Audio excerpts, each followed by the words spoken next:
आदाब। मुज़फ़्फ़र वारसी की गज़ल आपकी समातों की नज़र। हाथ आँखों पे रख लेने से खतरा नहीं जाता, दीवार से भौचाल को रोका नहीं जाता। दावों के तराजू में तो अज़मत नहीं तुलती, फीते से तो किरदार को नापा नहीं जाता। फरमान से पेड़ों पे कभी फल नहीं लगते, तलवार से मौसम कोई बदला नहीं जाता।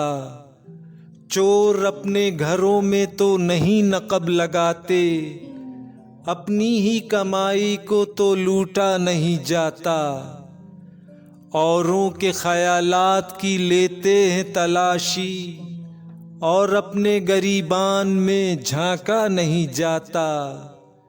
फौलाद से फौलाद तो कट सकता है, लेकिन कानून से कानून को बदला नहीं जाता। जुल्मत को घटा कहने से बारिश नहीं होती, शोलों को हवाओं से तो ढापा नहीं जाता। तूफान में हो नाव तो कुछ सब्र भी आ जाए, साहिल पे खड़े हो के तो डूबा नहीं जाता। दरिया के किनारे तो पहुँच जाते हैं प्यासे, प्यासों के घरों तक कोई दरिया नहीं जाता।